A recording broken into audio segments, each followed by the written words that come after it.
Good morning. Good morning. Managing editor എന്ന് കാണണം. Sir ക്യാബിനിലുണ്ട്. എന്താ കാര്യം? ഞാനിവിടെ സബ് എഡിറ്റർ ട്രെയിനിയായിട്ട് ജോയിൻ ചെയ്യാൻ വന്നതാ. അതെയോ? എന്താ പേര്? വെൽ മിസ്റ്റർ അനന്തകൃഷ്ണൻ, അരനൂറ്റാണ്ടിന്റെ മഹത്തായ പാരമ്പര്യമുള്ള ഒരു സ്ഥാപനമാണിത്. കേരള ഭൂമിയുടെ ആ റിച്ച് ട്രഡീഷന്റെ ഒരു കണ്ണിയായിട്ടാണ് നിങ്ങൾ ഇന്നിവിടെ ജോയിൻ ചെയ്യുന്നത്. Try to be worthy of it. Yes sir. Radhamani, sir, ഇയാൾക്ക് വേണ്ട എല്ലാ ഗൈഡൻസും കൊടുക്കണം. ആരുടെ കീഴിലാണ് ഇയാളെ പോസ്റ്റ് ചെയ്യുക? റിപ്പോർട്ടിംഗ് തുടങ്ങട്ടെ സാർ. മൂർത്തി സാറിന്റെ കീഴിലാവാം. That's good. നിര്യാതരായി.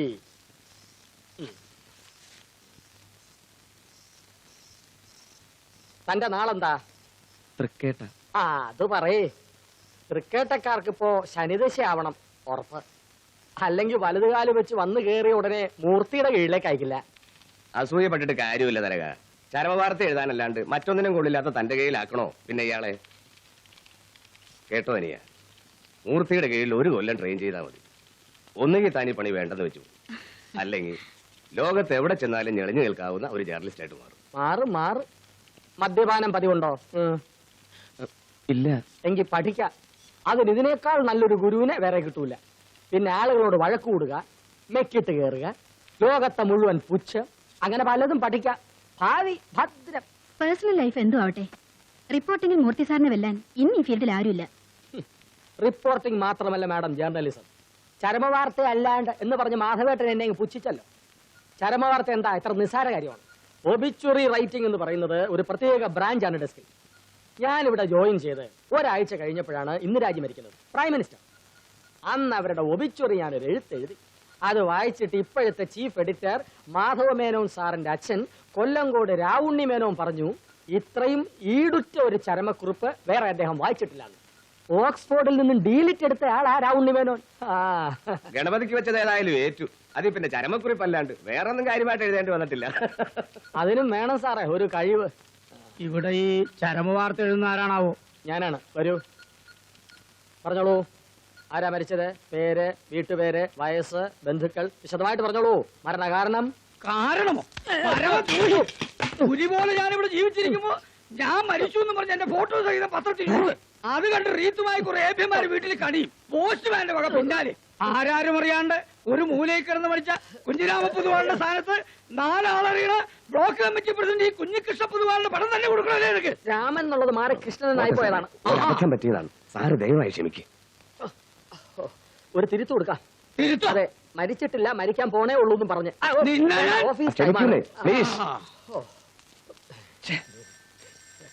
ഈ പത്രപ്രവർത്തനം എന്ന് പറയുന്നത് വെറും ഒരു താങ്ക്ലെസ് ജോബാണ്. നീയാ ഇതിപ്പോ 2ാമത്തെ തവണയാ. ഇനി ഇത് ആവർത്തിച്ചാൽ തരകന് പഴയ പ്രൂഫ് റീഡറുടെ കസേരയിൽ തന്നെ പോയി ഇരിക്കേണ്ടി വരും. എനിക്ക് റിപ്പോർട്ട് ചെയ്യാതിരിക്കാൻ പറ്റില്ല. Sorry madam.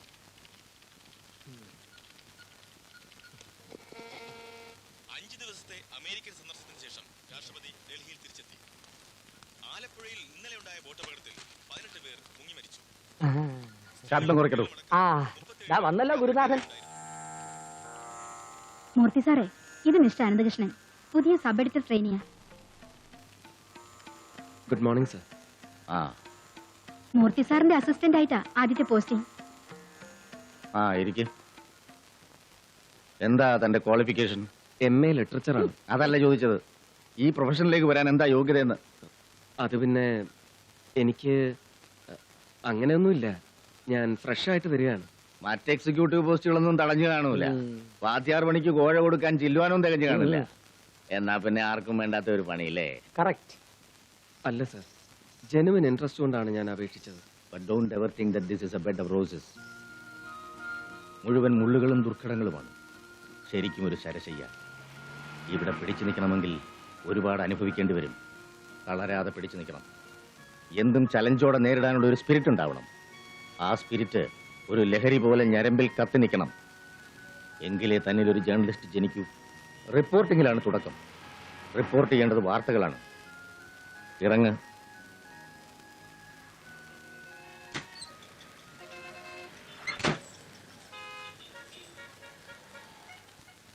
വൈകിട്ട് 5 മണിക്ക് പ്രസ് ക്ലബിൽ. Come with the news. എവിടെ നിന്ന് എന്ത് വാർത്തയാണ് സാർ ഞാൻ റിപ്പോർട്ട് ചെയ്യേണ്ടത്? Look around your self.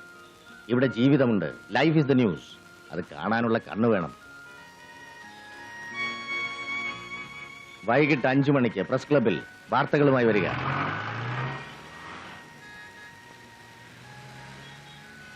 Look around yourself. ഇവിടെ ജീവിതമുണ്ട്. Life is the news. അത് കാണാനുള്ള കണ്ണ് വേണം.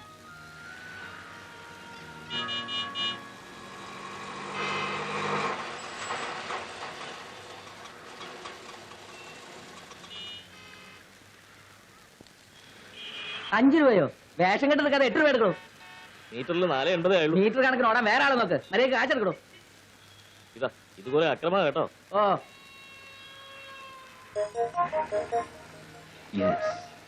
ഏയ് ഓട്ടോ, എവിടേക്കാ? ബ്രോഡ്വേ. ഞാൻ അങ്ങോട്ടില്ല, പിന്നെ അങ്ങോട്ടാ? കച്ചേരി പടിക്കലേക്ക്. ആ എങ്കിലും അങ്ങോട്ട്.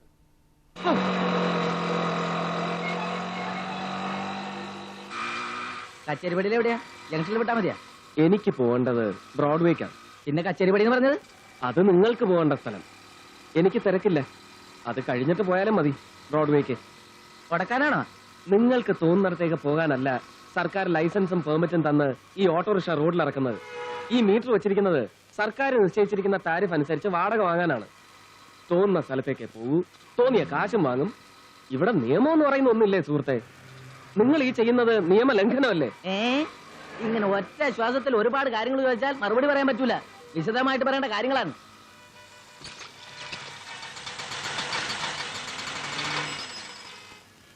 വേണ്ട, ഈ സാറിന് നമ്മളെ കുറച്ച് നിയമം പഠിപ്പിക്കാനുണ്ടെന്ന്. വരണടാ. എന്റെ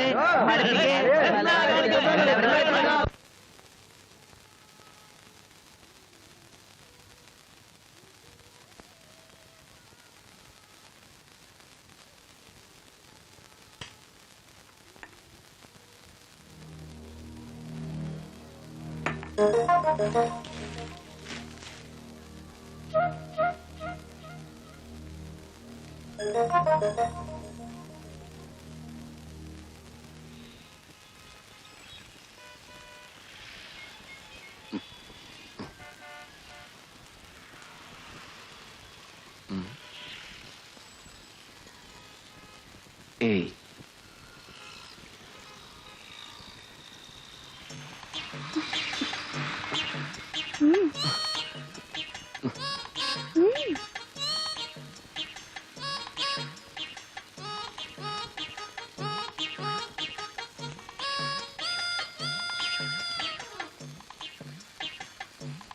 എന്താ പേര്? ഇഷ്ടമുള്ള എന്ത് പേര് വേണമെങ്കിലും വിളിച്ചു. അയ്യോ അതല്ല, നിങ്ങളുടെ ശരിക്കുള്ള പേര്, വീട്, ചുറ്റുപാടുകൾ, എങ്ങനെ ജീവിതത്തിൽ ആദ്യമായിട്ട് വഴിതെറ്റി ഈ വൃത്തികെട്ട തൊഴിലിൽ വന്ന് പെട്ടു, ആ സാഹചര്യങ്ങൾ. വൃത്തികെട്ട തൊഴിൽ ചെയ്യുന്നതേ നിന്റെ വീട്ടിലുള്ളവരാ. പരമ നാറി. നീ ആരടാ? മൈസേട്ടോ കിണങ്ങിച്ച് പോയ പോരെ. ഇത് ന്യായം വിസ്തരിക്കണം. എന്താടാ ഇവിടെ? സർ ഞാൻ നിന്നെ ഇവിടെ കണ്ടുപോലെ ഒന്ന് പലവട്ടം പറഞ്ഞിട്ടില്ലേ? ഞാൻ എന്റെ പാട്ടിന് പോകുമായിരുന്നു സാറേ. ഇയാൾ എന്നെ പിടിച്ചെടുത്ത് വേണ്ടതിന് പറയാ. പട്ടാ പകലും നടു റോഡില് പോടാ.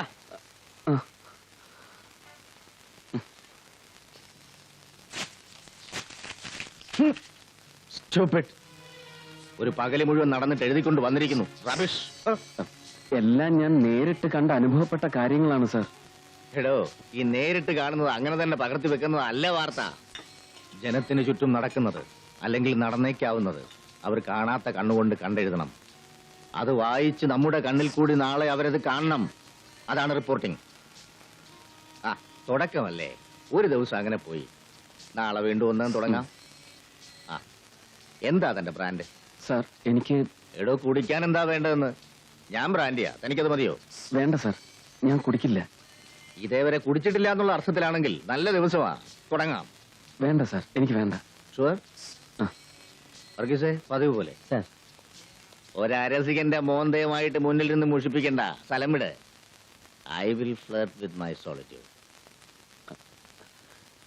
നാളെ ഗുഡ് നൈറ്റ്. காலம்பா நான் ஆபீஸ் கிளம்புறதுக்கு முந்தி விவரத்தை சொல்லி அனுப்பு. அந்து வந்தாச்சே. என்னடா வேலையில எப்படி இருந்தது? பரவாயில்ல வைத்தி மாமா. கஸ்தூரி, பையன் வேலை முடிச்சு வந்திருக்கிறான். பார்க்கலையா? ஏதாவது குடிக்க கூட வரேன்டா இந்து. அப்புறம் தாத்தா கிட்ட ஒரு முக்கியமான விஷயத்தை சொல்லி இருக்கு. என்ன மாமா? கேட்டு தெரிஞ்சுக்கடா. பற்றுமாண்ணா? வரேன் கஸ்தூரி.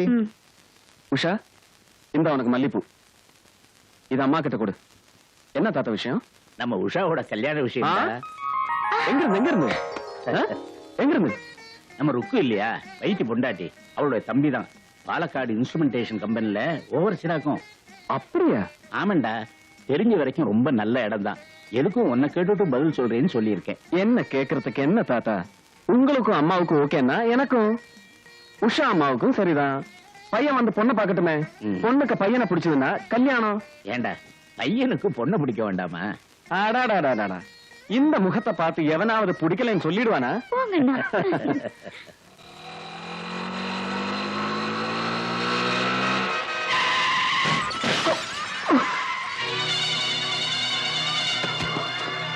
രണ്ട് മുതിർന്നവർക്കും പിന്നെ പരമാവധി 2 കുഞ്ഞുങ്ങൾക്കും മാത്രം യാത്ര ചെയ്യുവാൻ അനുവാദമുള്ള ഓട്ടോറിക്ഷകളിൽ 21 പിഞ്ചുകുട്ടികളെ കുത്തിക്കയറ്റി അലറിപ്പാഞ്ഞു വരുന്ന ബസ്സുകളുടെയും ചീറിപ്പായുന്ന ലോറികളുടെയും നടുവിലൂടെ തിരികെ കയറ്റി കൊണ്ടുപോകുന്നത് നഗരത്തിൽ ഇന്നൊരു പതിവ് ദൃശ്യമാണ്. ഏതു നിമിഷവും ദുരന്തം നഗരവീഥിയിൽ രക്തക്കളമൊരുക്കാം. 21 കുടുംബങ്ങളുടെ പ്രതീക്ഷകൾ ആ കുരുതിക്കളത്തിൽ ചതഞ്ഞറിയാം. ഈ ക്രിമിനൽ കുറ്റത്തിന് നേരെ കണ്ണടയ്ക്കുന്ന നിയമപാലകരാണ് യഥാർത്ഥ കുറ്റവാളികൾ. ഗുഡ്. ഇതിൽ താൻ കണ്ട യാഥാർത്ഥ്യമുണ്ട്. സംഭവിച്ചേക്കാവുന്ന ദുരന്തത്തെക്കുറിച്ചുള്ള പിക്ചറുണ്ട്. ഇത് നാളെ പത്രത്തിൽ വായിക്കുന്ന ഓരോ വീട്ടമ്മയും തന്റെ കുഞ്ഞിനെ ഓട്ടോറിക്ഷയിൽ കയറ്റി അയക്കും മുമ്പ് ഒരു നിമിഷം ഒന്ന് ആലോചിക്കും. അപ്പോഴാണ് ഇത് വാർത്തയാവുന്നത്. താനൊരു കാര്യം ചെയ്യ്, സ്റ്റാഫ് ഫോട്ടോഗ്രാഫറെ വിളിച്ച് വൈകിട്ട് സ്കൂൾ വിടുമ്പോ ഇതുപോലെ കുട്ടികളെ കുത്തി നിറച്ചു വരുന്ന ഒരു ഓട്ടോറിക്ഷയുടെ ഫോട്ടോ എടുപ്പിക്കും. ശരി, പക്ഷെ അത് അതിനുവേണ്ടി എടുത്താണെന്ന് തോന്നരുത്. നമുക്കിത് നല്ലൊരു ഹ്യൂമൻ സ്റ്റോറി ആക്കാം. Thank you sir. Aaha, sir ഇവിടെ ഇങ്ങനെ ആവശ്യമില്ലാത്ത കാര്യങ്ങൾ സംസാരിച്ചോണ്ടിരുന്ന എങ്ങനെ? വന്നേ, എല്ലാവരും താഴെ റെഡിയായി. ആ, കൊച്ചിൻ ടവറിലേക്ക് പോകണ്ടേ? എന്താ കാര്യം? ഇന്ന് മലബാർ പ്ലാന്റേഷന്റെ ആനുവൽ പ്രസ് മീറ്റ് അല്ലേ? തന്റെ വെപ്രാളം കണ്ടപ്പോ ഞാൻ കരുതി അവിടെ ആരോ മരിച്ചു കാണുമെന്ന്. അതിന് ഞാനെന്തിനു വെപ്രാളപ്പെടണം? കോക്ടെയിൽ അറ്റാച്ച്ഡ് ഡിന്നറാണ്. 5 കിലോ തേയില, പേന, പേഴ്സ്, ഹാൻഡ് ബാഗ്, ലൊട്ടിലൊടുക്ക് വേറെ. പ്രീമിയം സ്കോച്ചാണ്. സമയം കളയാണ്ട് വന്നേ. ഓസിന് കുടിച്ചാൽ എനിക്ക് കിക്ക് കിട്ടൂല. ആഹാ, ശീലമില്ലടോ. തനിക്ക് പിന്നെ അതല്ലേ പതിവുള്ളൂ. കളയണ്ട, വിട്ടോ. വേണമെങ്കിൽ ഒരു ചാക്കും കൂടെ കരുതിക്കോ. എന്നെ പോലെ വേണ്ടാന്ന് വെക്കുന്ന മണ്ടന്മാര് വേറെയും കാണും. എല്ലാം കൂടെ വാരിക്കൂട്ടാം. നോക്കൂ, നമ്മുടെ ഈ വക തൊഴിൽ രഹസ്യങ്ങൾ ട്രെയിനീസിന്റെ മുമ്പിൽ വെച്ച് പരസ്യമാക്കരുത്. അതൊരു നല്ല ഹാബിറ്റ് അല്ല. സാർ വന്നേ പോവാം. ഇല്ല, വരുന്നില്ല. തീർച്ചയാണോ?